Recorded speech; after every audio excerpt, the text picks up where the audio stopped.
जीवन हमें एक मौका देता है, इसलिए जब भी सही कॉलेज चुनने का समय आए तो सिर्फ मंगलायतन यूनिवर्सिटी आपके बेहतरीन भविष्य और सर्वांगीण विकास के। जाफर एक्सप्रेस हाईजैक से जुड़े ऑपरेशन के खत्म होने की घोषणा के बाद बलूच लिबरेशन आर्मी यानी बीएलए ने पाकिस्तान सरकार के दावे को पूरी तरह खारिज कर दिया है। गुरुवार को बीएलए ने कहा कि पाकिस्तान झूठ बोल रहा है, ऑपरेशन खत्म नहीं हुआ है।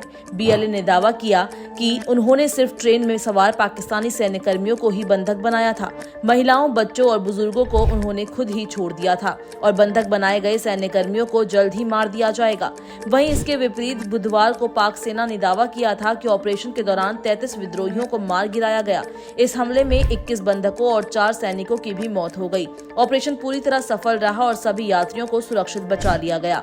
बीएलए ने कहा कि सेना के साथ लड़ाई अभी जारी है। ऑपरेशन खत्म करने का दावा पूरी तरह झूठा है। हमारे कब्जे में अभी भी कई सैन्य कर्मी हैं जिनका अंजाम जल्द ही दुनिया के सामने होगा।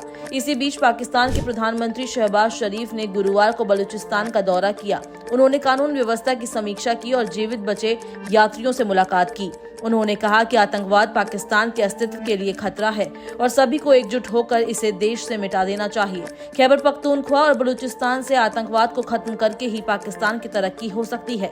इस दौरान सभी राजनीतिक नेतृत्व को सैन्य नेतृत्व के साथ बैठकर सामने आने वाली चुनौतियों पर चर्चा करनी चाहिए। सरकार इससे निपटने के लिए सभी जरूरी संसाधन मुहैया कराएगी। हालांकि गुरुवार को बीएलए प्रवक्ता जियाद बलूच ने दावा किया कि ये हार और झूठ को छुपाने का एक असफल प्रयास है।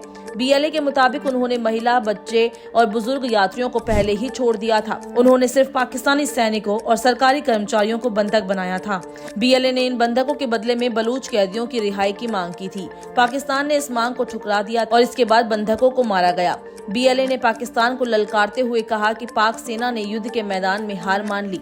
ना तो पाक सेना ने युद्ध के मैदान में जीत हासिल की और ना ही बंधक बने सैन्य कर्मियों को छुड़ाया। पाक अपने सैनिकों को बंधक के रूप में मरने के लिए छोड़ दे रहा है और जिन बंधकों को पाकिस्तान बचाने का दावा कर रहा है, वास्तव में उन्हें बीएलए ने युद्ध नीतियों से जुड़े अंतर्राष्ट्रीय मानकों का कड़ाई से पालन करते हुए स्वेच्छा से छोड़ा था। बीएलए ने दावा किया कि उन्होंने पाकिस्तान को कैदियों की अदला बदली का प्रस्ताव दिया था।